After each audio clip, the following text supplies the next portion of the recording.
আর কোনো মনুষ্য যদি এই রকম একটা মুখ পেয়েও সে ভগবত কথা না বলে, ভগবত কীর্তন না করে, তাহলে তার ওই মুখ থাকা যে কথা না থাকা একই কথা। তার আর ওই গাছের সঙ্গে কোনো পার্থক্য নেই। দেখেন একজন একটা গাছ বাহু তুলে হরিনাম করতে পারে না, বাহু দিয়ে হাত তালি দিয়ে কৃষ্ণ নাম করতে পারে না। কিন্তু আমরা এইরকম হাত পেয়েছি, বাহু পেয়েছি, কিন্তু যে বাহু হরিনাম কীর্তনে লাগে না, সেই বাহু থাকা যে কথা না থাকা একই কথা। যে শরীরটা গোবিন্দ সেবাই লাগে না, যে মানব জন্মটা গোবিন্দ সেবাই লাগে না, সেই মানব জন্ম যে কথা একটা বৃক্ষের জন্ম একই কথা, একটা বৃক্ষের জন্ম একই কথা। তাই বললেন মিথ্যে মায়ায় বদ্ধ হয়ে বৃক্ষ সম হইল, বৃক্ষের সমান হয়ে গেলাম। দেখেন বৃক্ষও ভালো, বৃক্ষের ফুল গোবিন্দ সেবায় লাগে, আম পাতা পুজোতে লাগে, আম গাছের ডাল যজ্ঞে লাগে, তুলসী পত্র গোবিন্দ সেবায় লাগে, কিন্তু আমারই দেহটা গোবিন্দ সেবায় লাগলো না। আমারই অঙ্গের, আমার ওই অঙ্গের তো কোনোটাই গোবিন্দ সেবায় লাগলো না, আমার কি উপায় হবে? দেখেন সুধীবর ভক্তমণ্ডলী, একটু নামের মহিমা বলি। দেখেন নিত্যানন্দ প্রভু, আমরা সবাই চিনি উনাকে। জগাই মাধাইকে দেখে উনি কেঁদে উঠলেন, বললেন উনাদের মতো পতিতকে যদি উদ্ধার না করি তাহলে আমার আশা সার্থক হবে না। গিয়েছেন জগাই মাধাইয়ের কাছে, বলছে হরিনাম করো, তারা রেগে গিয়ে নিত্যানন্দ প্রভুকে কলসির খানা দিয়ে আঘাত করলেন। দর দর করে নিত্যানন্দ প্রভুর মাথা দিয়ে রক্ত পড়তে লাগলো। তবু বলল নিত্যানন্দ প্রভু, মেরেছিস ভালো করেছিস, তবু একবার বদনে হরি, মেরেছিস ভালো করেছিস, তবু একবার বদনে হরি বল, তবু একবার বদনে কৃষ্ণ বল। দেখেন নিতাই চাঁদ কাঁদলেন জীবের ধারে ধারে গিয়ে, গৌরা চাঁদ কাঁদলেন জীবের ধারে ধারে গিয়ে, কিসের জন্য? একটু কৃষ্ণ নাম জীবের মুখে শোনার জন্য। জানেন বিষ্ণুপ্রিয়া, মাতা বিষ্ণুপ্রিয়া সারাটি জীবন ঘরের ভিতরে কেঁদে ভাসিয়েছেন, কেঁদে ভাসিয়েছেন, স্বামীর সুখ নিয়ে সারাটি জীবন তিনি কেঁদে ভাসিয়েছেন। সচী মাতা পুত্র সুখে সারাটি জীবন ঘরের ভিতরে কেঁদে ভাসিয়েছেন। তাদের চোখের জলের জন্য দায়ী কারা? আমরা। দায়ী কারা? তাদের চোখের জলের জন্য, তাদের চোখের জন্য দায়ী আমরা। গৌরাঙ্গ মহাপ্রভু প্রতিটি জীবের দ্বারে দ্বারে গিয়ে কাঁদলেন, কেঁদে কেঁদে জীবনটা বাসিয়ে দিলেন। তাদের কান্নার জন্য দায়ী কারা? আমরা। গৌরাঙ্গ মহাপ্রভু বলেছিলেন বিষ্ণুপ্রিয়াকে, বিষ্ণুপ্রিয়া কাঁদো, তুমি যদি না কাঁদো জগৎ জীব কাঁদবে না, তুমি যদি না কাঁদো বিষ্ণুপ্রিয়া জগতের জীব কাঁদবে না, কাঁদতে জগতে এসেছো কাঁদো।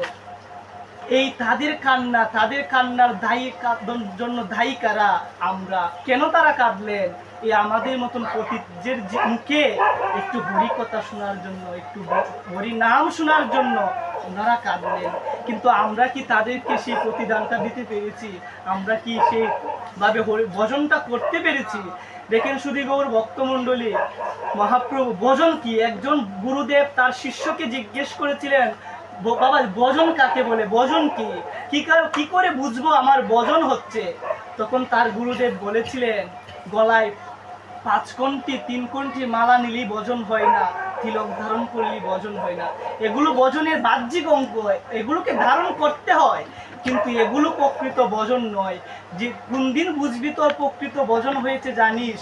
যেদিন দেখবি ওই গোবিন্দের নাম শুনলে, ওই গোবিন্দের নাম কীর্তন করলে চোখ দিয়ে দর দর করে অশ্রু আসে, প্রেমাশ্রু আসে। যেদিন দেখবি ভগবানের নাম নিলে, রাধারানীর নাম দিলে চোখ দিয়ে অশ্রু আসে, সেদিনই বুঝবি তোর ভজন, সেদিনই দেখবি তোর ভজন আসবে। যেদিন দেখবি নাম জপ করতে করতে না চাইতে চোখ দিয়ে জল আসছে, সেদিনই বুঝবি তোর ভজনটা হচ্ছে, তুই ভজন পথে উন্নতি লাভ করছিস। দেখেন মহাপ্রভু গদাধরকে জিজ্ঞেস করছে, গদাধর বলতে পারো কোথায় গেলে কৃষ্ণ পাবো, কোথায় গেলে গোবিন্দ পাবো, কোথায় গেলে আমি কৃষ্ণ পাবো? তখন গদাধর বলেছিলেন, প্রভু কৃষ্ণ তো তোমার হৃদয়ে আছেন। জানেন এই কথা যখন বললেন, তখন মহাপ্রভু তার নখ দ্বারা তার হৃদয়কে বিদীর্ণ করতে গেলেন, দেখি আমি কোথায় কৃষ্ণ, আমার কোথায় কৃষ্ণ, আমি কৃষ্ণ দর্শন বিনা আর থাকতে পারছি না, কোথায় গেলে আমি কৃষ্ণ পাবো? গদাধর তাড়াতাড়ি করে মহাপ্রভুর হাত দুটি জাপতে ধরলেন, প্রভু এই কাজ করেন, এই কাজ করেন না। দেখেন এইটাই, কোথায় গেলে কৃষ্ণ পাবো, এই যে বেকুলতা, এই বেকুলতা যতদিন না জাগবে ততদিন গোবিন্দ দর্শন হবে না, ততদিন গোবিন্দ দর্শন হবে না। দেখেন রঘুনাথ দাস গোস্বামী জমিদার বংশের পুত্র, রাজ বৈভব, রাজপ্রাসাদ, রাজরানী ছেড়ে বৃন্দাবনের ধুলাই পরে থাকতেন। বৃন্দাবনের ধুলাই পরে এক কুঞ্জ থেকে আরেক কুঞ্জে ছুটে বেড়াতেন আর বলতেন, হাসো কি করি উপায়, কাহা করু কাহা যাও, কাহা গেলে কৃষ্ণ পাও, কৃষ্ণ বিনু প্রাণ মূল যায়। বলছে কোথায় যাব, কার কাছে যাব, কার কাছে গেলে আমি কৃষ্ণ পাবো, কৃষ্ণ বিনা প্রাণ মূল চাই। বেকুলতাটা আসে কি এইরকম, বেকুলতাটা না আসলে ভজন পথে অগ্রসর হওয়া যায় না। দেখেন রঘুনাথ দাস গোস্বামী কিভাবে ভজন করে। সনাতন গোস্বামী একদিন দেখতে এসেছে যে রঘুনাথ দাস গোস্বামী কিভাবে ভজন করে, একটু দেখে আসি। তো সনাতন গোস্বামী দেখছেন রাত্রিবেলায় রঘুনাথ দাস গোস্বামী রাধাকুণ্ডের তটে বসে কাঁদছেন আর একটাই মন্ত্র জপ করছেন, হা রাধে তুমি বিনা আর কেহ নাই, হা রাধে তুমি বিনা আর কেহ নাই। রাধাকুণ্ডের তটে বসে কাঁদছেন আর একটাই মন্ত্র জপ করছেন, হা রাধে তুমি বিনা আর কেহ নাই। হঠাৎ দেখতে পেলেন সনাতন দাস গোস্বামী একটা বাঘ এসেছে, একটা বাঘ সে রাধাকুণ্ডে এসেছে জল পান করতে। তখন বৃন্দাবনে তেমন লুকালয়ের ব্যবস্থা ছিল না, জঙ্গল ছিল। হঠাৎ দেখতে পেলেন সনাতন গোস্বামী একজন কিশোর বালক একটি লাঠি নিয়ে ওখানে দাঁড়িয়ে আছে, তার শরীর থেকে উজ্জ্বল জ্যোতি বের হচ্ছে। বুঝতে পারলেন সনাতন গোস্বামী, বারে বা এটা তো সে গোবিন্দ ছাড়া আর কেউ নয়, উনি গুপবেশ ধারণ করে তার ভক্তকে পাহারা দিতে এসেছে। জানেন পরের দিন আবার গেলেন সনাতন দাস গোস্বামী, গিয়ে দেখছেন জানেন রঘুনাথ দাস গোস্বামী বৃন্দাবনের উত্তপ্ত রুদ্রের মধ্যে বসে নাম জপ করছে। তপ্ত রুদ্রের মধ্যে তার শরীরটা, তার মুখটা দগ্ধ হয়ে যাচ্ছে। সে বসে বসে এক নামে নাম জপ করছেন আর চোখ দিয়ে প্রেমাশ্রু বিগলিত হচ্ছে। জানেন হঠাৎ দেখতে পেলেন একজন লাডলি বৃন্দাবনের একজন বালিকা, সে এসে তার আঁচলটা দিয়ে রঘুনাথ দাস গোস্বামী মাথায় এরকম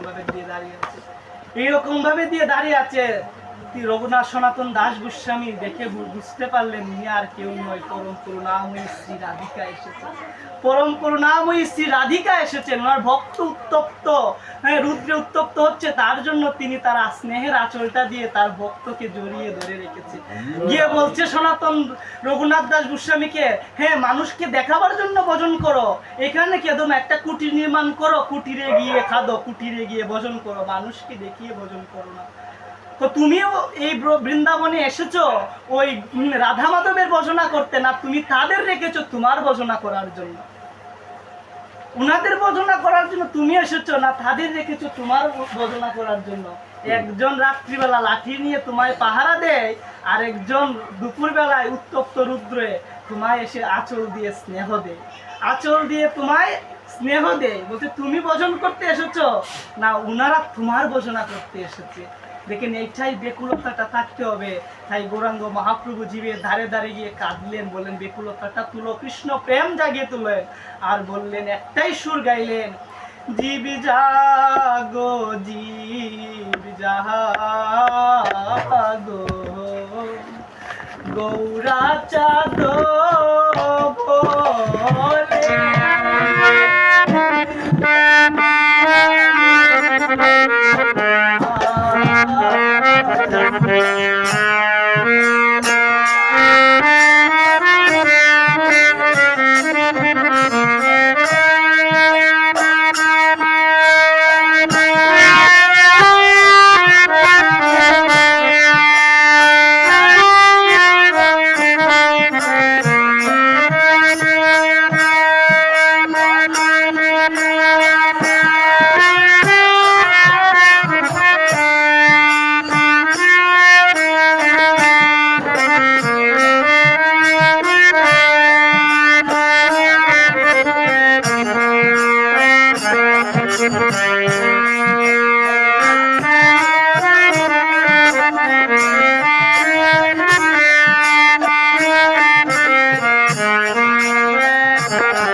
আমরা তো সবাই জেগে আছি, তারপরও গৌরাঙ্গ মহাপ্রভু কেন বলছেন জানার জন্য?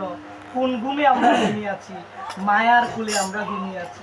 তাই বলছে জীব জাগো আর কত নিদ্রায় যাবে মায়া পিশাচির কুলে। মায়া পিশাচির কুলে আর কত ঘুমিয়ে থাকবে, জাগো। দেখেন সুধীবর ভক্তমণ্ডলী, একটা কথা বলি, যতই আমরা আনন্দ খুঁজি না কেন, একটা সময় পরে গিয়ে আর আনন্দ খুঁজে পাবো না।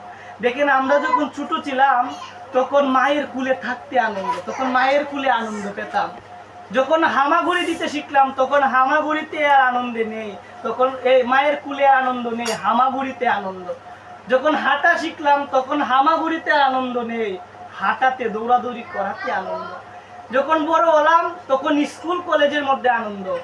তারপরে আনন্দ কোথায়?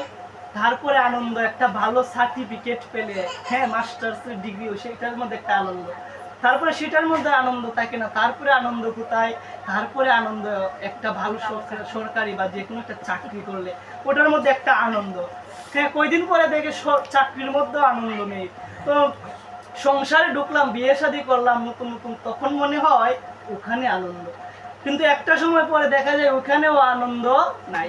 তখন আনন্দ কোথায়? তখন আনন্দ সন্তান হলে, মেয়ে হলে, পুত্র হলে তাদের মধ্যে একটা আনন্দ, কিন্তু একটার পরে গিয়ে তাদের মধ্যে আনন্দ থাকে না। তখন আনন্দ কোথায়? না তারপরে আনন্দ ছেলের বিয়ে দিলে, হ্যাঁ ঘরে একজন পুত্র বধূ আসলে, তখন বেশ কয়েকদিন আনন্দ লাগে,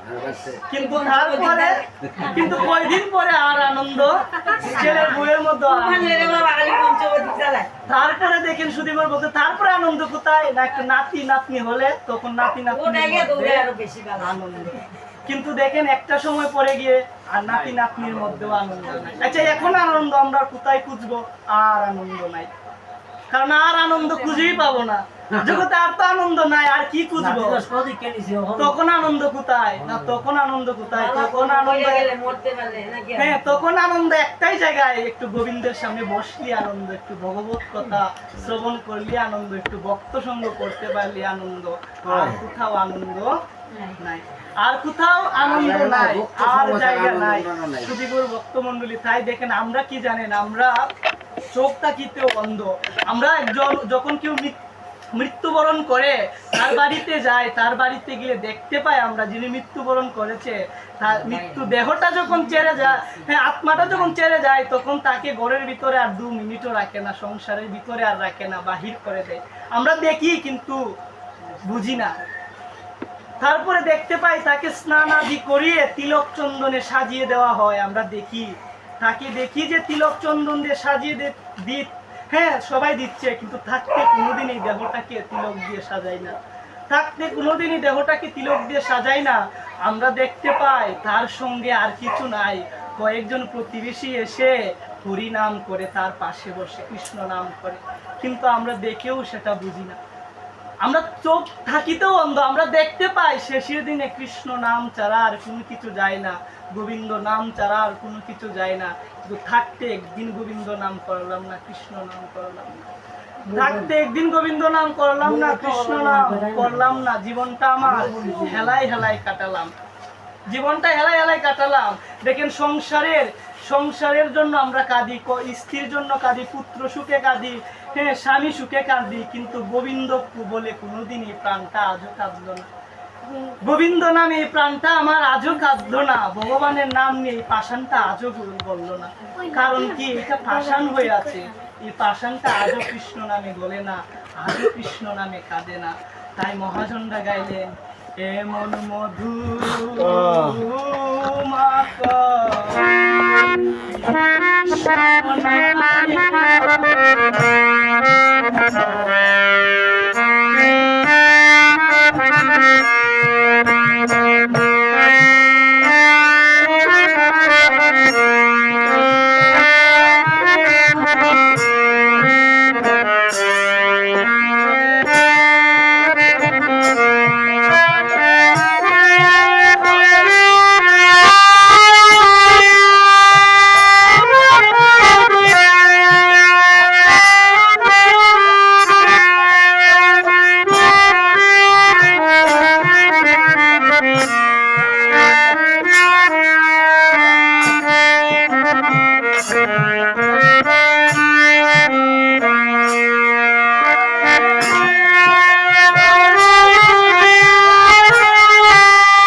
মণ্ডলী, আমার ভাগবত কথা এখানেই বিশ্রাম দিচ্ছি। দেখেন, ভগবত কথা একদিনে, গীতার কথা, ভাগবতের কথা একদিনে বলে কখনো তৃপ্তি লাভ করা যায় না। একদিনে কখনো বলে তৃপ্তি লাভ করা যায় না। কারণ এইটা কি জানেন, আমরা যদি ব্যাসাসনে যখন বসি তখন শুধু একটাই লালসা, একটু আরো বলি আরো বলি, তৃপ্তি আর এই হৃদয় থেকে যায় না। আরেকটা লালসায় থেকে আবার কবি একটু সাধু সঙ্গ করতে পারবো, সাধু সঙ্গে বসে ভগবত কথা শ্রবণ করতে পারবো।